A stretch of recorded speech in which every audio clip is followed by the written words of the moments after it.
Boa tarde a todos.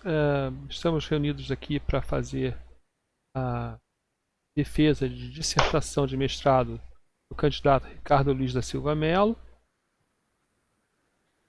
Para isso, uma banca composta por mim, professor Geraldo Chechel, composta pelo professor Jean de Souza, da COP, pela professora Carla Delgado, do PPGI. Nós vamos iniciar com a autorização do candidato e da banca para a gravação. A plateia autoriza estando presente, senão não querendo a gravação. Então, por favor, fala seu nome e autoriza a gravação. Primeiro o candidato, Ricardo. Boa tarde, meu nome é Ricardo e eu autorizo a gravação.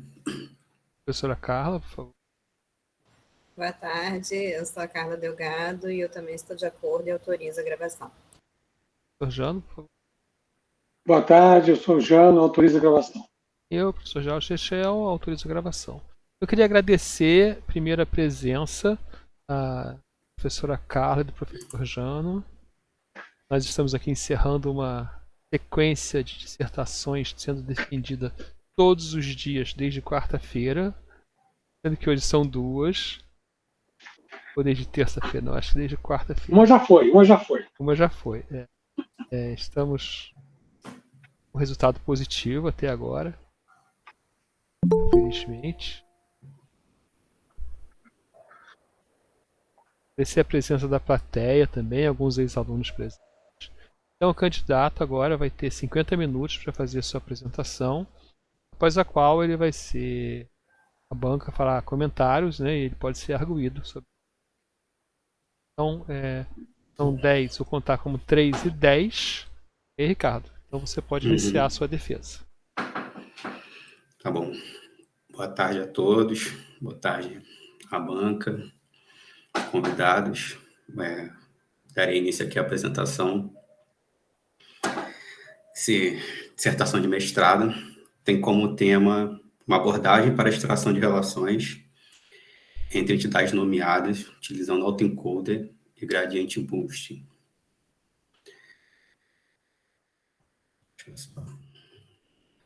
Bom, o trabalho está dividido em alguns tópicos ou capítulos. Seria, primeiro, o problema motivação, a revisão proposta, os experimentos, os resultados e discussões, né? E a conclusão.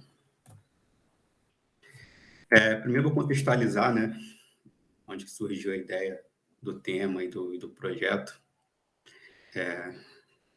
Tem uma galera aqui que acompanhou, inclusive o Giovanni aqui que está presente também, trabalhou comigo nesse projeto lá na graduação. O Chechel fez parte da banca desse projeto.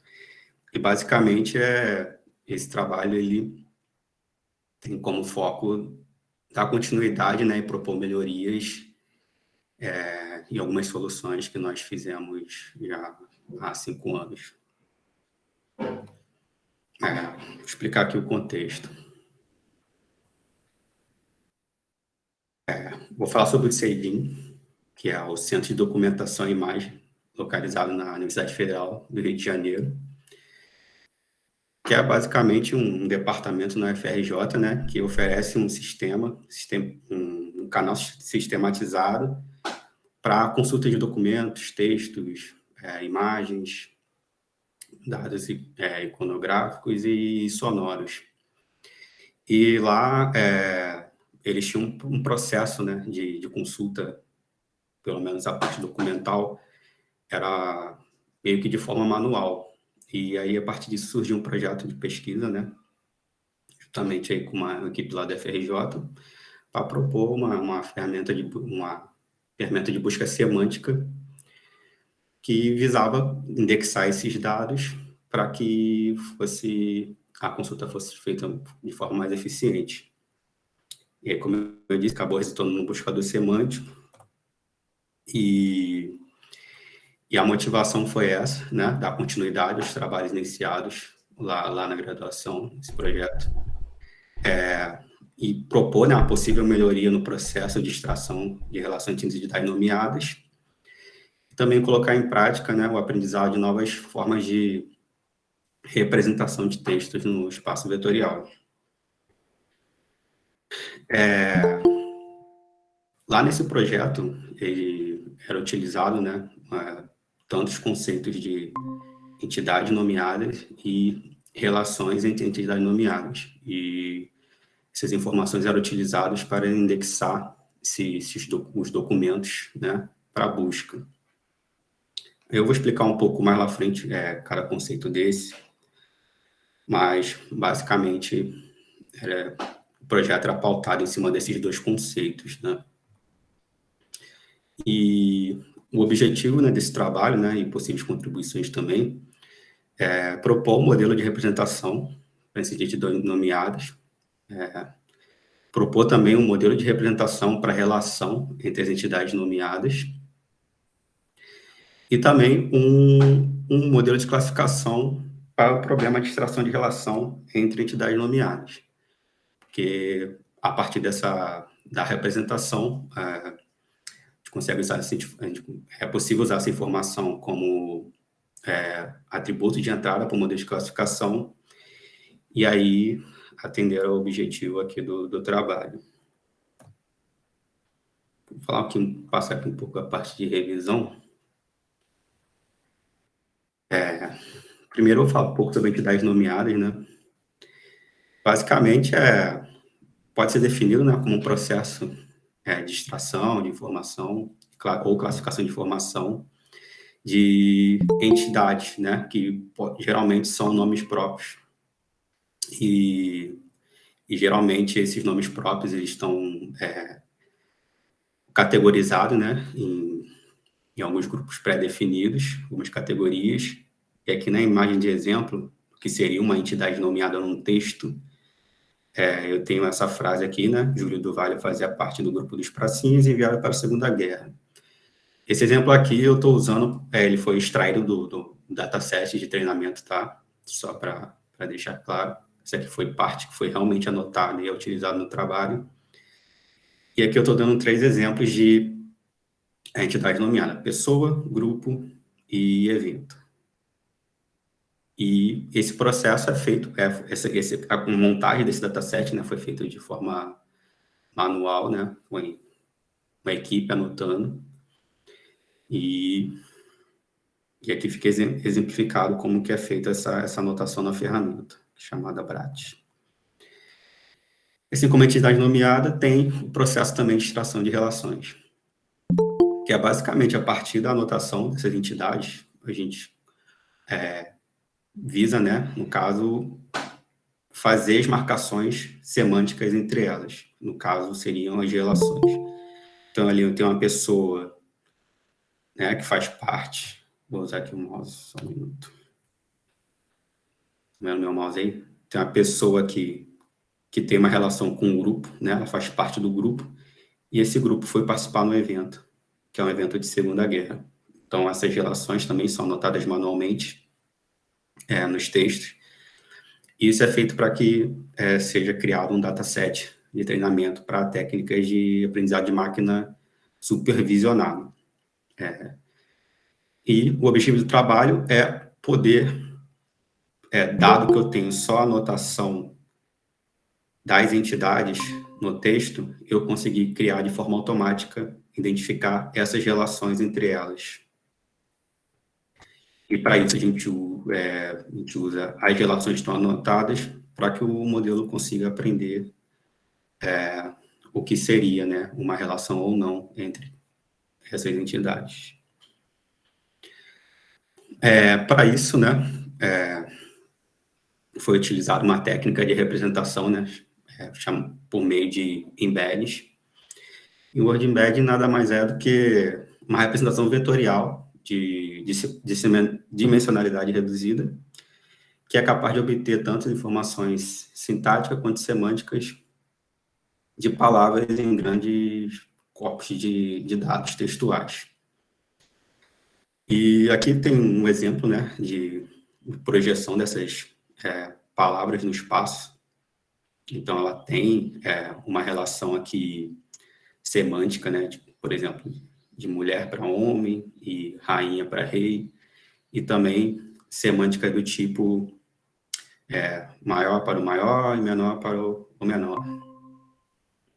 E esses dados são utilizados, né, para representar os textos e palavras em geral no espaço de representação vetorial, que comumente é utilizado em outras técnicas, como classificação, principalmente, ou outras técnicas na área de recuperação da informação.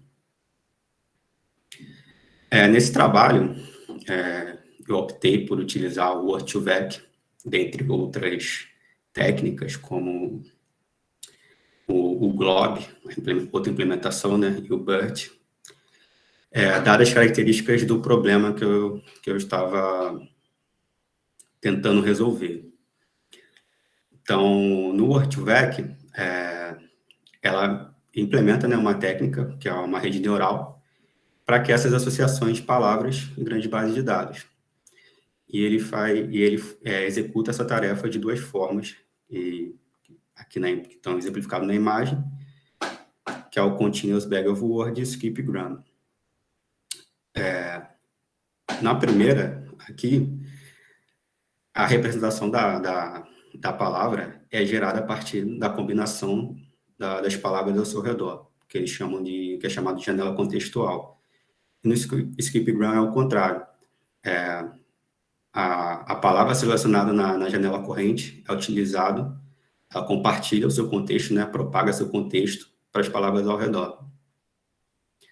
E assim é gerado, né, cada representação do espaço para cada palavra. No contexto de entidades nomeadas, a ideia de usar essa técnica para indexar é que ela cria uma mesma representação, uma representação única para cada vetor de entidade de palavra, né? Então, se eu tenho alguns eventos, algumas pessoas tanto distribuídos dentro de um documento ou dentro de vários documentos, o modelo é capaz de gerar uma representação única, independente da posição dessa representação no texto. Eu também analisei as métricas, né, outras técnicas como o BERT, e eu achei ele mais apropriado, né, para outra tarefa aqui, que chama de Entity Link, que além de você ter uma representação da palavra no espaço, no contexto, você consegue ter representações diferentes dependendo do contexto que aquela palavra esteja contida. Então, eu posso ter mais de uma representação, né, no espaço vetorial, usando o BERT, ele cria meio que vários vetores de representação e você consegue ter meio que uma vantagem ali, que ele consegue ter umas propriedades de desambiguidade entre os termos, que no caso aqui o Word2Vec não trata esse problema, mas também não era o foco inicial do trabalho, que é outra área de pesquisa aqui da área de recuperação de informação. E eu também usei ele pela facilidade, né, de entendimento das técnicas e também pelo custo computacional para treinar esses modelos. Um próximo conceito também vai ser usado nesse projeto, que a gente chama de autoencoder. Os autoencoders são considerados, né, uma espécie de redes neurais de aprendizado não supervisionado que tem como foco codificar dados de entrada, sejam eles imagens ou textuais. Basicamente, aqui na imagem, ele tem alguns componentes principais, né, que é a entrada original, né, por si só na rede, a camada de codificação, como podemos ver, ela tem uma tendência de redução aqui do tamanho da quantidade de neurônios, a camada de compressão, né, de codificação, e um processo de decodificação que o objetivo é tentar recompor a imagem original a partir do dado que foi comprimido. No contexto de dados textuais, né, geralmente autoencoders são utilizados para gerar representações do tipo embeddings também, dos dados de entrada, e também para redução de dimensionalidade de atributos, né, geralmente para dados de modelos, né, de classificação ou modelos de aprendizagem de aprendizagem de máquina no geral. Outro conceito é o Gradient Boosting Trees, que é uma técnica de classificação que ele combina vários classificadores, né? Aqui no caso são árvores de decisões, em que, dado a combinação desses classificadores, ele gera-se aqui, né, um modelo melhorado, né, a partir da combinação deles. Esses classificadores são simples, né? Geralmente eles têm a acurácia bem baixa. E como que é esse processo, né? Ele é interativo e, dado um dado de entrada, que seria aqui o dataset de treinamento, né? O conjunto de entrada de treinamento, ele aplica uma classificação, né? E o resíduo, ou seja, os dados que ele classificou incorretamente são usados como entrada para um novo classificador. E assim, cada resíduo de cada etapa dessa vai sendo contemplado com uma árvore de decisão dessa aqui, para que, combinado, seja gerado esse classificador mais robusto, né? Uma das coisas que podem ser questionadas é que se eu consigo, né, classificar todas elas em combinados, poderia causar aqui um problema de overfit, né? De esses classificadores pequenos serem capazes de decorar os dados de entrada. E para isso, essa técnica, ela usa algumas técnicas de regularização, que basicamente é inserir um ruído em cada etapa inserir um ruído no dado em cada etapa desse treinamento, para que evite que o modelo, né, final tenha algum problema de overfit. No caso aqui, a regularização é para que ele tenha uma boa generalização no uso em produção, né, ou na vida real, ou no conjunto de validação. E agora eu vou falar sobre alguns trabalhos relacionados. Eu selecionei 3, né, que eu achei mais interessante, que o primeiro, inclusive, é o que eu uso como o framework de referência para comparação dos resultados. Ele usa uma rede convolucional com mecanismo de atenção e técnicas de posicionamento no texto. Como que funciona essa técnica aqui? Essa rede é alimentada pela embeddings das entidades também, que no caso aqui foi esse framework aqui é utilizado para o idioma inglês, tá? E essas embeddings, elas são dadas como entradas para essa rede, usada como dado de entrada para a rede neural convolucional. E o mecanismo de atenção, o que ele faz?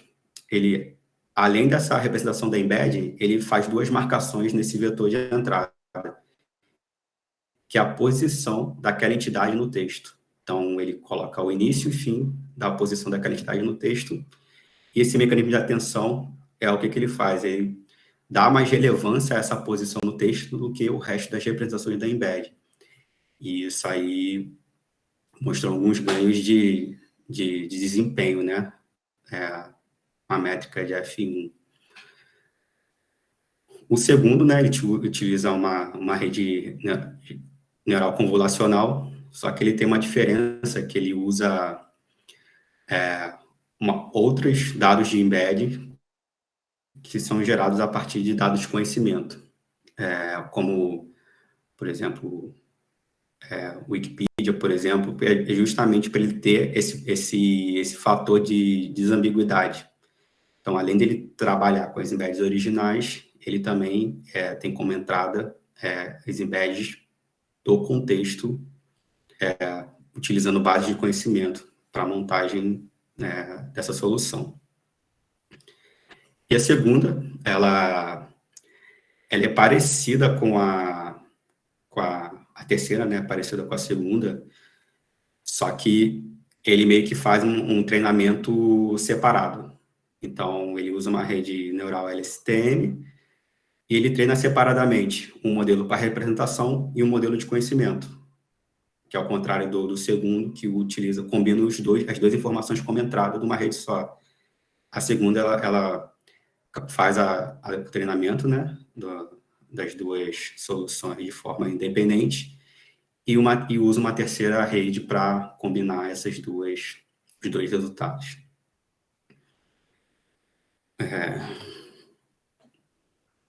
E aí, a próxima etapa é a proposta em si, que foi levantado, né, a partir dos estudos de orientação com o Chechel, com orientação com o Duarte e o Gustavo.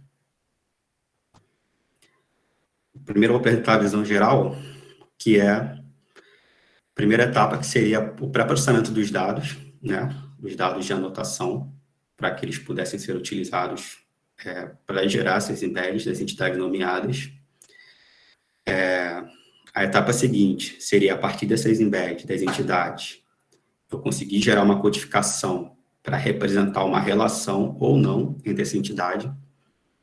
Então, é mais uma representação, que é a combinação das duas embeddings do par, né, de entidades que eu estou querendo classificar, e o modelo de classificação em si, que a partir dessas representações de relações, ele será capaz de indicar se existe ou não relação entre aquele conjunto. Vale frisar aqui que esse modelo de classificação ele é binário, então ele não indica qual é o tipo de relação que existe entre duas entidades, e sim se existe ou não relação entre elas.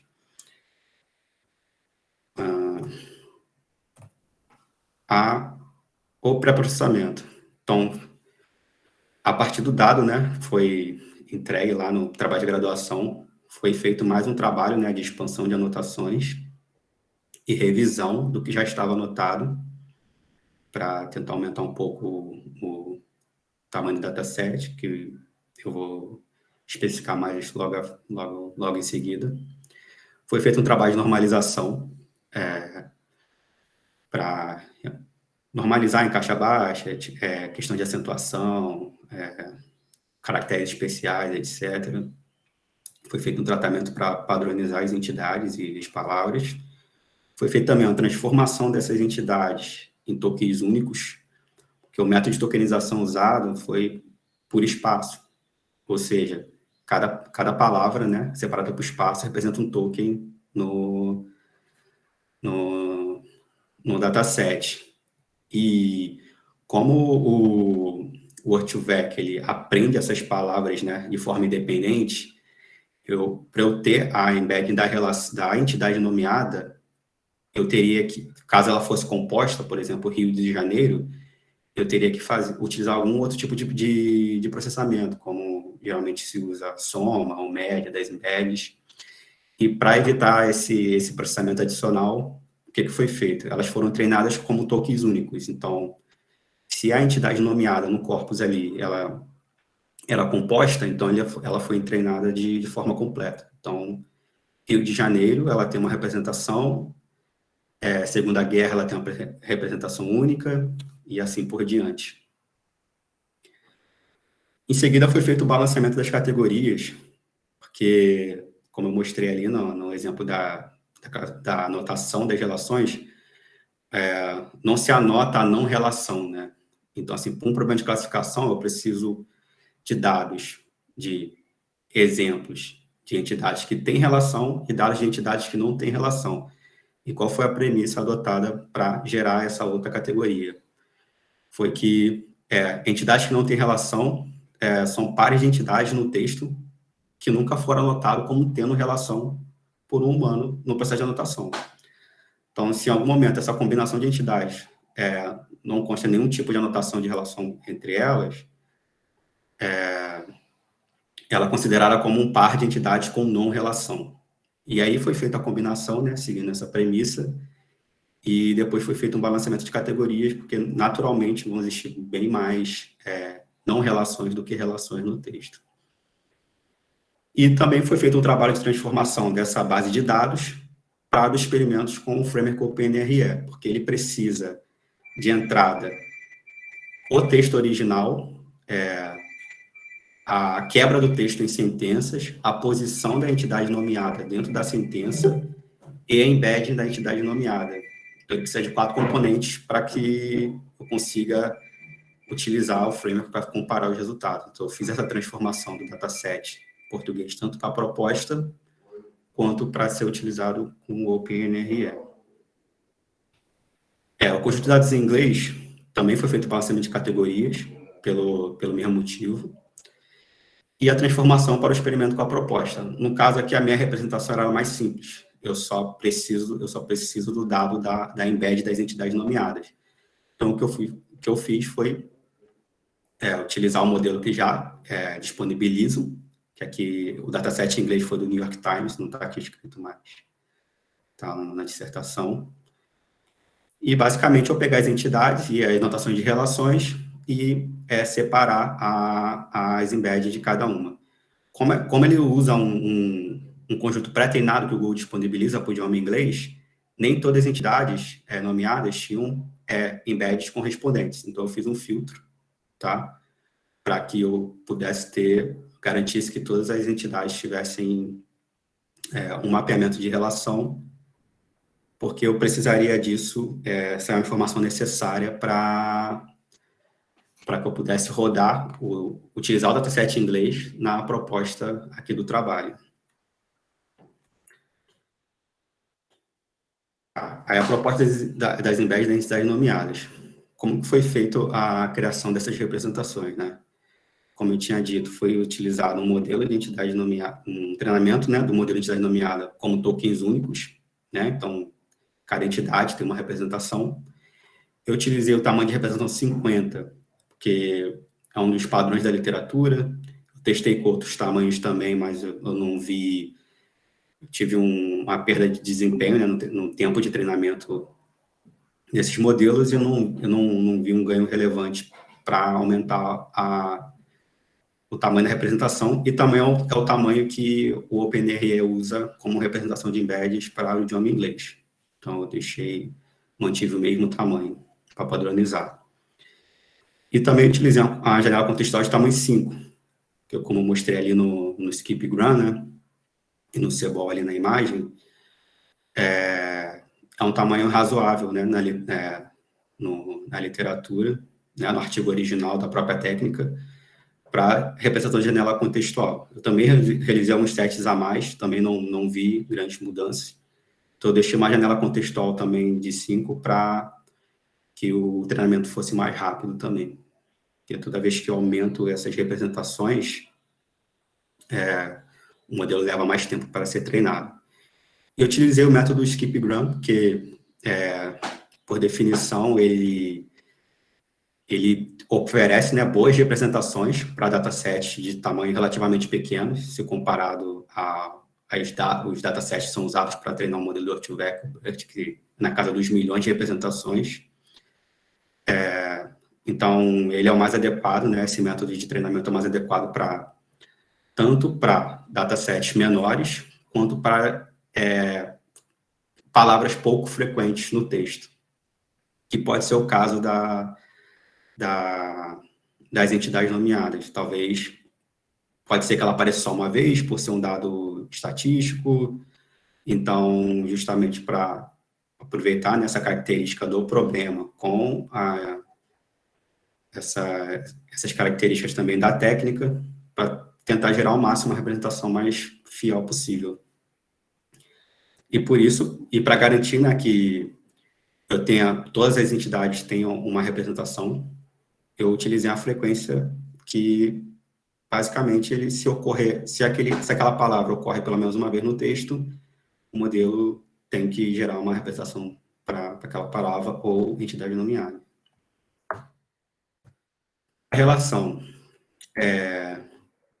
Para codificar a relação, utilizei um autoencoder, que é do tipo simétrico espaço regularizado. Vou explicar um pouco ali com a próxima imagem, mas basicamente ele é dividido, né? Ele é um autoencoder simples, e ele possui uma camada de entrada, em que nesse método eu concateno as embeddings dos pais, entidades nomeadas. Então, eu tenho 2 vetores de 50 posições, a entrada do autoencoder é de tamanho 100. Eu fiz estudos também, a ordem das embeddings não influencia ali no valor final. Eu utilizei uma camada oculta, né, de redução, tamanho 75, com a função de ativação ReLU, porque, como eu tinha dito, né, para o texto, esse autoencoder, ele se preocupa em gerar uma boa representação da codificação. Ou seja, ele tem como objetivo selecionar as features, né, ali as informações mais relevantes para representar aquele fato, aquela entrada, e não tentar focar ao máximo em reconstruir a entrada de forma mais fiel possível. Então, basicamente, eu uso esse autoencoder até a camada intermediária, que é de codificação, que é de tamanho 50. Então, eu faço uma redução de entrada de 100 para 50, com a função de reativação ReLU para forçar a esparsidade nesse modelo, porque o ReLU basicamente era uma função de máximo. É o máximo entre o sinal de entrada e o valor zero. Então, se o sinal de entrada for negativo, ele garante que eu vou ter alguns valores zeros ali na representação. E o método de regularização é justamente para ele não acabar acontecendo o overfitting, né, na geração dessas representações, e isso afetar o modelo de classificação, né, afetando ele de forma que ele não consiga, de fato, generalizar bem para outros tipos de exemplos de entrada ali, fora do conjunto de treinamento e validação. E aqui eu tenho mais 2 camadas que eu implementei, mas de fato não são usadas. Eu só usei para calcular, ela é usada para calcular o erro, né, a diferença entre a reprodução da saída, né, com a entrada, na função de perda ali do autoencoder, mas eu não utilizo essas 2 últimas no trabalho, só até a camada de codificação. Aqui, né, uma visualização do que seria, né, isso. Então, eu tenho uma camada que é a completa de entrada, eu tenho camadas ocultas de redução e uma camada de codificação com regularização. E ele é simétrico, porque eu tenho o mesmo tamanho, mesmo número de camadas e número de camadas ocultas e tamanhos do lado direito de decodificação. O trabalho, ele foca mais nessa representação aqui. Modelo de classificação. Basicamente, né, após gerar as representações, né, que são os embeddings das relações entre as entidades nomeadas, eu capturo esses vetores, né, aplico, né, as embeddings pelo autoencoder, e isso me gera o meu conjunto de dados de treinamento para o modelo de supervisionado. Ele é composto por vetores, né, que são as embeddings das relações, e uma variável objetivo y, conforme pode ser visto aqui na imagem. Cada vetor desse aqui tem tamanho 50, e a variável y aqui ela recebe o valor binário de 0 ou 1. 0, caso esse vetor não represente uma relação, e 1, caso esse vetor represente uma relação. E assim foram feitos os treinamentos, todos os experimentos que vão ser descritos a seguir. Vamos lá. Nos experimentos. Então, nos conjuntos de dados,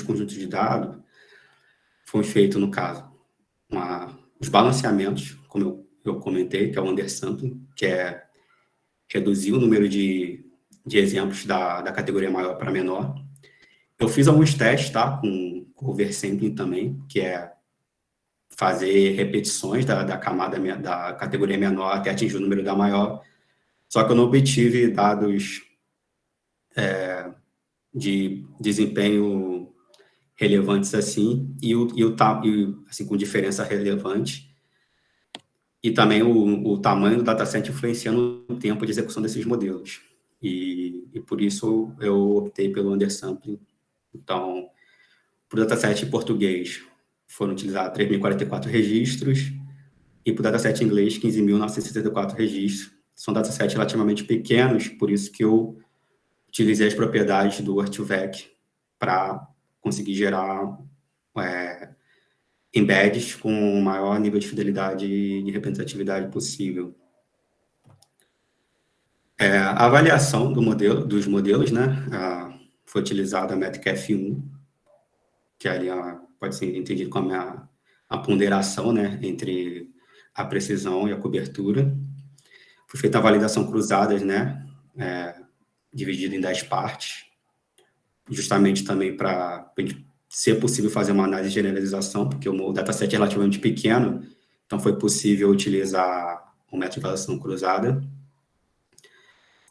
Foi feito também foi feita uma otimização de p-parâmetros, que basicamente é explorar, né, as combinações possíveis dos parâmetros do modelo, a fim de obter a combinação que retorne o melhor F1 para aquele conjunto de dados específicos, tanto o inglês quanto o português.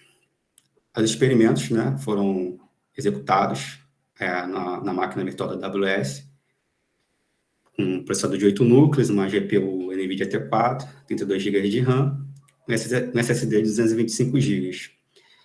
Os experimentos no total, né, eles levaram cerca de um mês para terminar todas as experimentações. Então, essa máquina ficou rodando durante um mês para gerar esses resultados. E tanto da proposta quanto do OpenRE. Sendo que o OpenRE tomou 90% desse tempo de execução, que ele usa uma rede neural de Deep Learning bem complexa, então ele é bem lento para ser treinado. Os parâmetros que eu variei, eles atenderam tanto ao dataset, no caso do OpenRE, né? Tanto o dataset português quanto o inglês. E ele apresenta, né, alguns parâmetros ótimos que foram feitos para o dataset original em inglês, mas como ele foi modificado para ser mais justo com a técnica que eu estou comparando, eu ampliei um pouco aqui para mais e para menos aqui o número de valores dos parâmetros, que é o learning rate, a taxa de aprendizado, e o número de épocas, que basicamente aqui é a quantidade de vezes que o dado de treinamento é passado pela rede. Então, eu utilizei esses parâmetros. Opa. Foi mal. Desculpa aí. Aqui já adiantando, esses são os parâmetros do XGBoost. Eu utilizei outros classificadores também, né, para escolher. Mais à frente eu vou apresentar os resultados preliminares. Mas esse aqui foi o que preliminarmente apresentou o melhor resultado, né, com essa representação de embeds gerados pelo autoencoder. E aqui eu fiz um pouco de variação maior, dado a característica do dataset e a propriedade do modelo. Então, eu variei mais aqui o learning rate. No caso ali, pensando, né, que são árvores de decisões, esse parâmetro aqui, ele indica que é a profundidade da árvore. Então, qual a profundidade da árvore? O subsample aqui indica se eu treino o modelo completo, então, se cada árvore recebe a base de treinamento completa, ou se eu faço uma seleção de 80% dessa base, justamente para melhorar aquelas questões que eu comentei de overfit, né? Então, ele meio que faz uma redução ali de quantidade de dados que as árvores vão receber, junto com o ruído ali gerado pela função de regularização. E o número de estimadores, no caso aqui, é a quantidade de árvores sequenciais utilizadas para tentar classificar corretamente, né, todos os exemplos de treino. Então, aqui 100 ou 1000. Lembrando que esses parâmetros também foram usados tanto para o dataset português quanto para o inglês, sendo que a diferença seria quais desses parâmetros, a combinação desses parâmetros seria obteria melhor resultado ali de F1. Resultados. Deixa eu tomar uma água, por favor, rapidinho.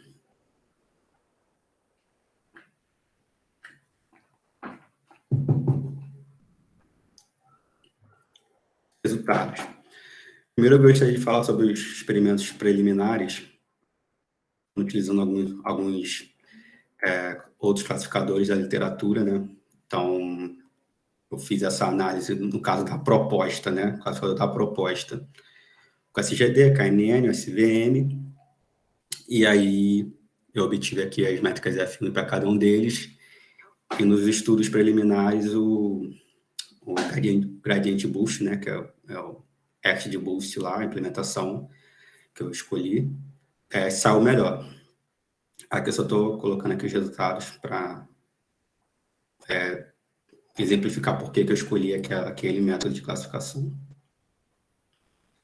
Os resultados para o idioma português, eu separei aqui, no caso, os resultados por idioma. Então, vão ser resultados do OpenRE para o idioma português comparado com os resultados da proposta para o idioma português. E assim, e analogamente também para o inglês, né? O resultado das duas técnicas no idioma inglês. Aqui, nessa tabela gráfica, eles são correspondentes, mas dado lá a variação de parâmetros, né? A otimização de parâmetros, eu consegui a melhor F1 de 0,86 do OpenRE para o idioma inglês com a taxa de aprendizado de 0,25 e 150 épocas no treinamento do OpenRE, que no caso é indicado aqui por esse triângulo verde aqui no gráfico. Então, aqui eu obtive 0,86 e para o Act Boost aqui, eu obtive 0,93 com a proposta, com learning rate de 0,10. Uma coisa interessante que eu percebi, né, é como o learning rate também afeta diretamente aqui o F1. E para esses resultados, eu até não coloquei aqui, mas o melhor resultado aqui, combinando com cada learning rate desse, foi de um subsample de 0,8, uma profundidade de... Só recapitular. Profundidade de tamanho 9 e um learning rate de 0,1. Foi o melhor F1 que eu obtive. Então, ele foi obtido com subsample 0,8 e uma profundidade da árvore ali de 9, né? E o número de estimadores ali foi 1000. Aqui é um gráfico, né, que eu plotei aqui, no caso, o learning rate. Eu percebi que, analisando os resultados, né, na tabela completa, eu percebi que conforme a taxa de aprendizado, né, que é o learning rate, ele aumenta, a F1 tende a diminuir. Foi uma coisa que eu percebi nos testes e eu comecei a podar um pouco esses experimentos, porque era um padrão que era contínuo. Então, eu fiz meio que um corte nesses parâmetros de learning rate, justamente para otimizar a parte lá de busca de hiperparâmetros, como se fosse uma poda nas possibilidades. Para o idioma inglês, eu obtive aqui, né, os melhores resultados, 0,72 de F1 com a learning rate de 0,1 também, e com tanto utilizando épocas do tamanho 100 ou 150. Que está indicado aqui no gráfico. Para a proposta, também eu tive resultados melhores, né, de 0,83, e quando eu percebi esses resultados do português, eu também verifiquei se aplicava também no resultado em inglês. Os parâmetros ótimos aqui do inglês, eles foram praticamente iguais aos do português, só mudando a profundidade da árvore, que ao invés de ser 9, para cá foi 12. Mas no meus estimadores também foi de 1000, o melhor resultado foi com o learning rate de 0,10. E também pensando, né, olhando aqui o desvio padrão, ver que os folds, né, do cross validation, né, da validação cruzada, eles estão bem consistentes aqui pelo desvio padrão. que indica que o modelo está generalizando bem. Isso se aplica também para o idioma português. Aqui é a mesma coisa, né? A mesma tendência de queda, com aumento da taxa de aprendizado, conforme aumenta a taxa de aprendizado, vai caindo aqui a F1 do modelo. E, concluindo, pela minha avaliação, né, as embeddeds criadas, né, foram capazes de gerar boas representações. Comparando o resultado, né, com o OpenRE, a proposta foi aproximadamente 8,1% melhor do que o resultado obtido, né, no OpenRE, e para o idioma inglês foi de aproximadamente 16,7%. E também fica aqui, né, alguns trabalhos futuros que eu gostaria de fazer, realizar experimentos com outros conjuntos de dados, inclusive os conjuntos completos da literatura, para eu poder ter mais facilidade de comparar com outras técnicas, sem ter que reimplementar,